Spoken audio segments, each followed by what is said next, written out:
तो हाय दोस्तों, आज मैं फिर लेकर आया हूँ आपके लिए एक साइंस का दूसरा पार्ट। हमने पहले पढ़ चुके हैं जीव विज्ञान के पिता कौन थे, अरस्तु, और उन्होंने कौन सी पुस्तक लिखी थी। अब हम पढ़ेंगे सजीवों के गुण। देखिए सर दोस्तों, सजीव स्वयं की प्रतिकृति बनाने वाले, स्वयं विकसित होने वाले एवं स्वयं विनियम करने वाले संवादात्मक तंत्र होते हैं, जो बाह्य उद्दीपनों के प्रति प्रतिक्रिया दिखाने में सक्षम होते हैं।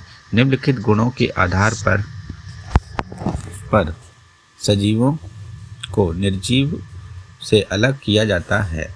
दोस्तों आइए हम इनके संगठन के बारे में समझते हैं। कोशिकीय संगठन, आइए सेलुलर और ऑर्गेनाइजेशन। दोस्तों सभी सजीवों की संरचनात्मक एवं क्रियात्मक इकाई कोशिका या सेल है। यह जीवों का एक निर्धारित लक्षण भी है।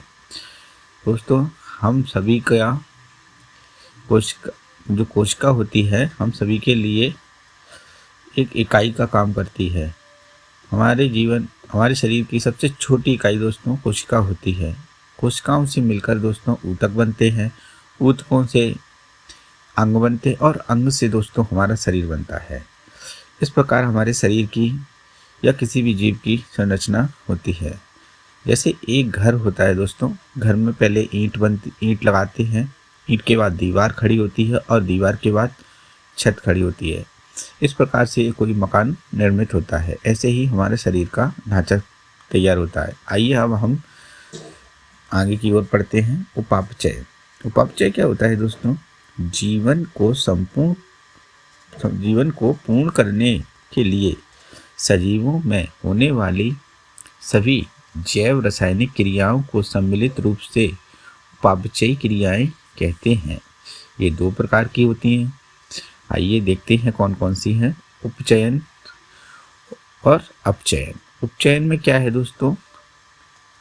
इस क्रिया द्वारा सजीवों के शरीर में सरल अणुओं से जटिल अणुओं का निर्माण होता है। जैसे वृद्धि क्रिया, मतलब बढ़ना दोस्तों। अपचयन क्या होता है? इस क्रिया द्वारा सजीवों के शरीर में जटिल अणु टूटकर सरल अणुओं का निर्माण करते हैं तथा ऊर्जा को मुक्त करते हैं। जैसे श्वसन क्रिया। दोस्तों दोनों क्रियाएं अलग अलग हैं। एक क्रिया में वृद्धि हो रही है और एक क्रिया शरीर के अंदर हो रही है। जैसे सांस का लेना और छोड़ना, है ना, ये हो गई सांस का लेना और छोड़ना अपचयन, और उपचयन हो गई वृद्धि यानी शरीर का विकास। आइए अब हम वृद्धि के बारे में यानी ग्रोथ के बारे में समझते हैं। इस क्रिया के अंतर्गत भोजन का उपयोग कर सजीवों में कई कोशिकाओं का निर्माण होता है। प्रजनन क्या है दोस्तों? आप जानते ही होंगे, और नहीं जानते तो मैं आपको बताऊंगा। सजीवों द्वारा अपने समान जीवों को जन्म देने की क्षमता प्रजनन कहलाती है। यानी कि दोस्तों हमारे जैसे नए जीवों को पैदा करना, है ना, जो निषेचन के द्वारा या कई प्रक्रिया से अलग अलग जीव अलग अलग माध्यम से अपने बच्चों को जन्म देते हैं, अपने जैसी संतानें पैदा करते हैं, उसी को हम प्रजनन कहते हैं। यह जीवों का मुख्य गुण होता है। आइए अब हम देखेंगे चेतना। चेतना क्या होता है दोस्तों? यह सजीवों को निर्धारित करने वाला गुण है। इसके अंतर्गत संवेदनशीलता आती है, अर्थात सभी सजीवों में अनुभूति संवेदनशीलता आती है, अर्थात सभी सजीवों में अनुभूति करने एवं प्रकाश, ताप, जल, गुरुत्व एवं रासायनिक पदार्थों आदि के प्रति प्रतिक्रिया करने की क्षमता उद्दीपन शक्ति कहलाती है।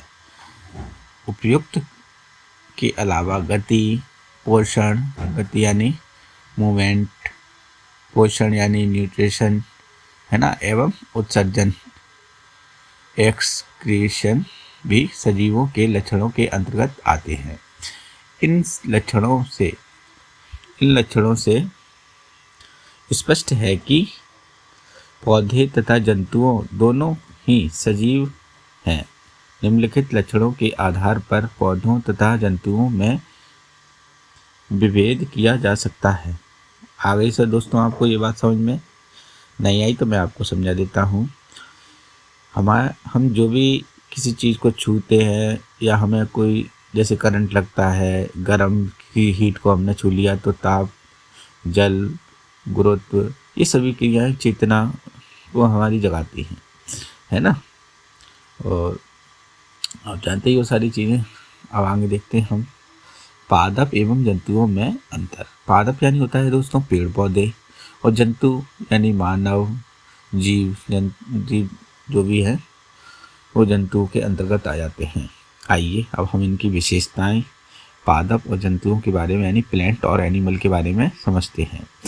हाँ, तो क्या है विशेषता? पहले कोशिका भित्ति पादप में पाई जाती है कि नहीं पाई जाती, जंतु में पाई जाती है कि नहीं पाई जाती, इन दोनों में भेद हम समझेंगे।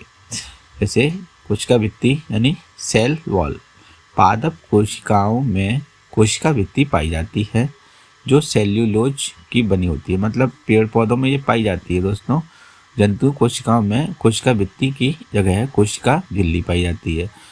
इसमें कोशिका भित्ति पाई जाती है यानी दीवार की तरह रहती है ये, और जंतुओं में दोस्तों कोशिका झिल्ली पाई जाती है। आइए क्लोरोप्लास्ट क्या होता है दोस्तों? क्लोरोप्लास्ट में क्लोरोफिल की उपस्थिति के कारण पादप हरे रंग के होते हैं दोस्तों। क्लोरोप्लास्ट तत्व रहता है जिसके कारण पेड़ पौधों का रंग हरा रहता है, ठीक है। और इनमें क्लोरोप्लास्ट अनुपस्थित रहता है, यानी हमारे अंदर या जीव जंतुओं के अंदर ये नहीं पाया जाता।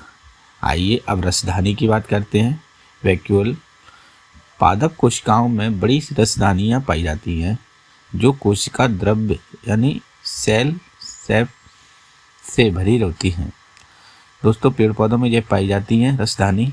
जंतु कोशिकाओं में पादप कोशिकाओं की तुलना में छोटी रसधानियाँ पाई जाती है। ये दोनों में पाई जाती हैं, पर पेड़ पौधों में ये बड़ी बड़ी होती हैं क्योंकि उनको ज़्यादा मात्रा में खनिज लवण की आवश्यकता होती है, और हमारे अंदर ये छोटी छोटी पाई जाती हैं। आइए अब तारककाय यानी सेंट्रोसोम का नाम सुना होगा आपने। कोशिका के अंदर कुछ पादपों में अनुपस्थित होते हैं और जंतु कोशिका में अक्सर केंद्रक के पास पाया जाता है।